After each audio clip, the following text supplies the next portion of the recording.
safety.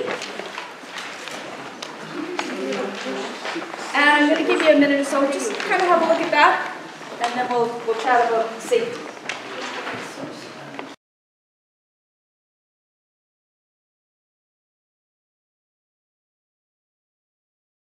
How many people have had a fall in the last year? And was it in the bathroom or at the front door of your home? Because those are the two most common places in your home for falls, are the bathroom and coming in or out of your main entrance. What do most people trip over in the house, other than their pets? Scatter rugs? Yeah. Boy, if you have an occupational therapist come in, and they will come in and do a home assessment. They actually will come to your home, and they will do an assessment right from when they get onto your property in terms of the lighting and the sidewalk and the steps and the handrails, et cetera, and inside the house. And will provide a report and say, okay, these are the things you might want to consider modifying or adapting in your home. It's up to you as to what changes you make, but that is a home assessment service that they offer. So scatter rugs, they would just be dragging them out of the house. They probably wouldn't even leave without taking them with them. Who does this? They're occupational therapists. Oh, yeah. Okay. Through home care, is it? Pardon me? Yes. Through home care? Through home care? Yes. They will do a home assessment if you're being discharged from hospital to your home to see if you can return to your home. But then they bring the occupational therapist in with them. Yeah, the therapist has to come out and do the assessment.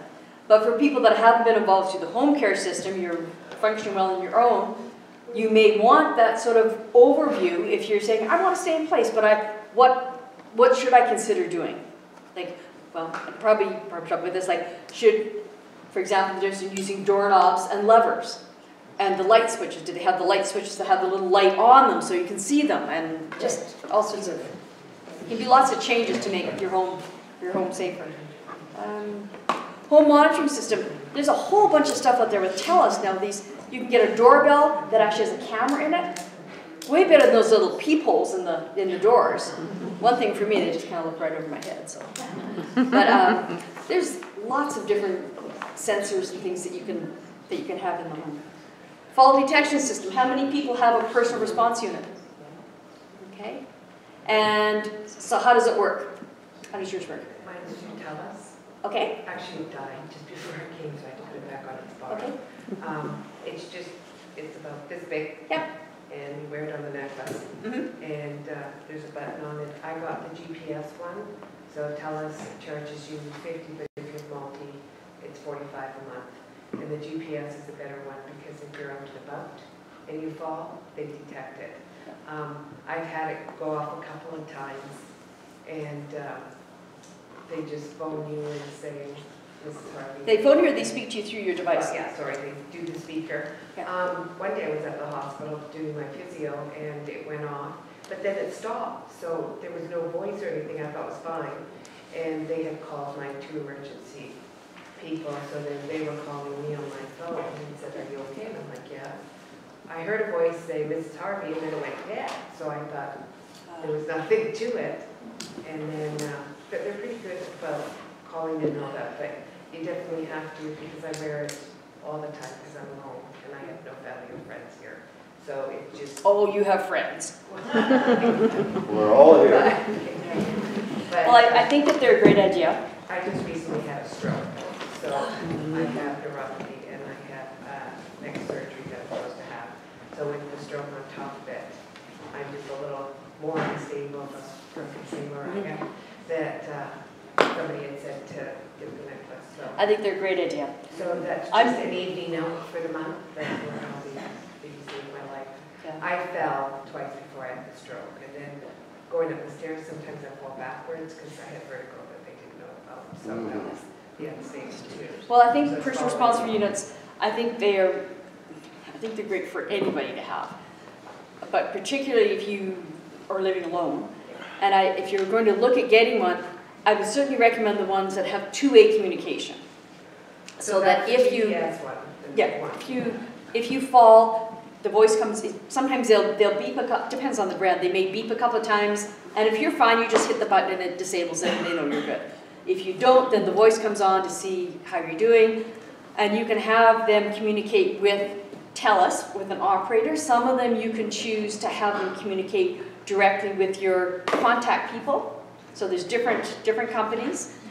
The GPS one, the other thing about that one is that when I kind of lose my cognitive abilities and I disappear, my family doesn't know where I am, they can find me with the GPS. And it works anywhere in Canada that there's cell service. So it's almost like a locator thing. Don't you wish you'd had those for your kids? I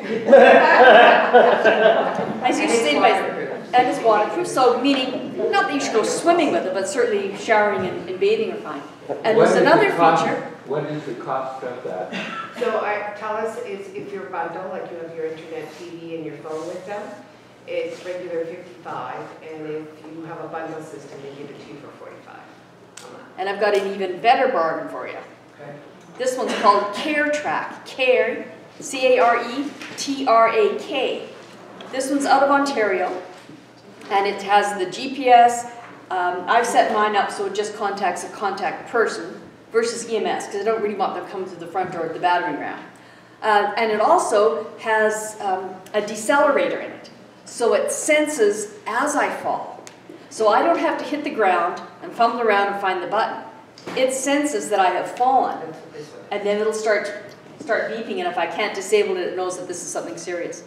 And I know it works quite well, because one day I had it in my purse, and I dropped my purse, and it went off, because it sensed that that was, I don't know, sit down that quickly. Yes? My son and daughter-in-law, when my husband went away, I was going to get one of the, things that people usually get, and they said to me, "Have you ever thought about an Apple Watch?" And I thought, do I look like the sort of person that would buy an Apple Watch? But anyway, they talked me into it, Yeah. and it does the same thing. The nice thing about that is it's a one-time fee, and the Apple Watches aren't all $1,000. They are if you get the fancy bands, but if you get the older model, as the newer ones come out, and you don't get the expensive bands, they're just $800. So another suggestion is the Apple Watch will do a lot. Now, does it also have the decelerometer on it? What is the...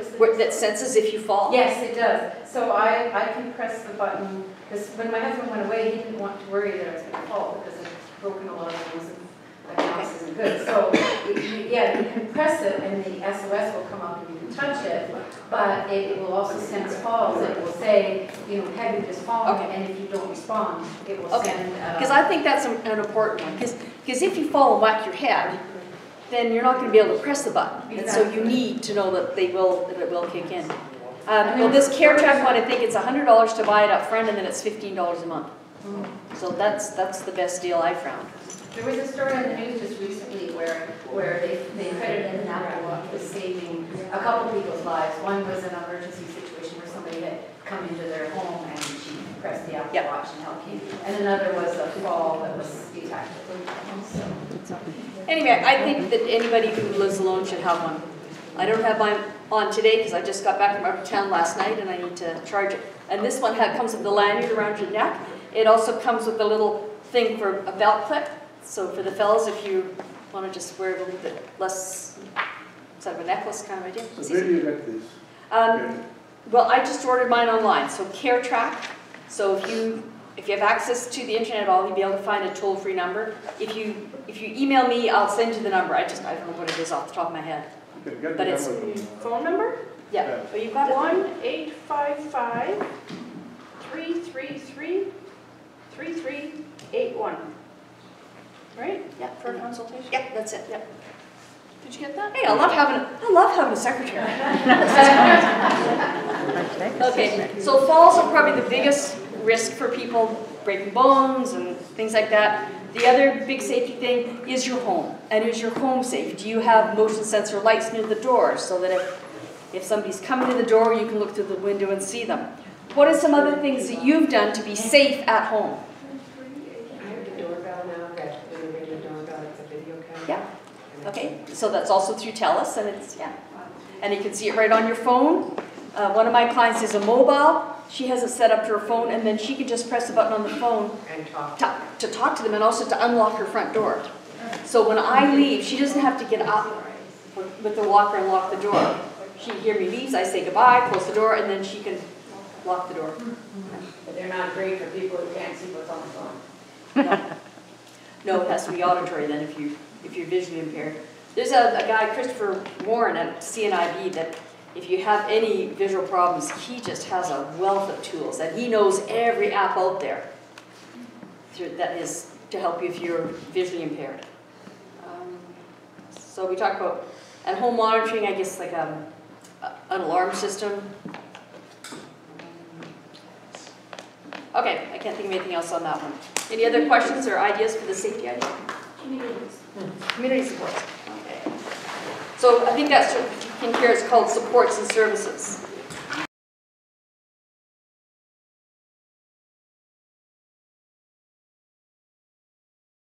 So when you want to know about things in the community, how do you find out what's out there? Where do you go to look?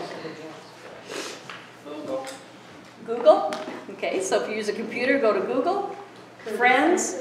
Pardon me? Kirby Center? Yeah. Herald? Okay. As long as it's still around. Yeah. So the Kirby Center has two major publications, the Senior Resource Directory and the Seniors Housing Directory. So I'm going to give you another one of my opinions, which you can take with a grain of salt. My issue with the Kirby Center, they have some great ideas and services, but they have hemiplegia. They can only see half, hemiplegia, they can only see half of the world. Yeah. They can only see the half of the world that are non-profit, not-for-profit, government or community services. That directory of services will not tell you about any of the businesses or for-profit services that are out there. So those are the ones, if you want to find out about those, that's when you have to be internet savvy or have a family member that can do some searching for you. So I think that's a challenge. One of my clients said, he doesn't use a computer at all, doesn't have a cell phone, never has. He's my 88-year-old client. And he said, yeah, my only link to what's going on or what's new is if I get the local community newspaper to see if there's anything new or interesting in there. He said because the yellow pages used to be the go-to when you wanted to find something. We got the yellow pages. Evidently, they still do produce them, but it's a challenge to find. So I managed to get him a copy, but he hadn't had anything for 4 years. So, somebody else had a comment. Yes. Well, in the hospital, they're the ones that gave me all the information before leaving. But I think you said the Healthy Living Well programs, they're really knowledgeable about everything, any health issues you have, and then they can direct you into other communities that have the facilities to deal with each issue individually. So now this would be through the hospital you're talking about, would have my doctor had a few that pain control. Right, okay. So in your physician's offices, they may have brochures and resources. Right. The old Living Well program is now called Healthy Living. Healthy Living, okay. Some of the hospitals, like for example, the new self-health campus has a wellness center, and they have all sorts of programs and topics and speakers. So that's a long way from this end of town, but it's, they have some good services. There's probably others. Supports and services, family and friends. Okay, how many of you are caregivers? How many of you are caring for someone else or have been a caregiver? Well, I'm thinking beyond kids, but probably family or friends or maybe an older adult. What gender are most caregivers? And what percentage of the caregiving do they provide? 90%. Actually, they say maybe 70%. There are some men that are out there providing caregiving as well. Who's more likely to ask for help, the men or the women? Nope. The women decide, this is us, I'm going to be a bit of a martyr, or two, this is my role, this is my lot in life to be the caregiver and the nurturer. Men are far more likely to ask for help, and they're far more likely to give help. That comes, sort of to be my generation in that I'm married, I have 3 kids. If I'm gone away for a whole day, Cal would be babysitting. His own kids, he's not babysitting, he's parenting. But that was sort of the attitude back then. So men don't necessarily see that caregiving as part of their role.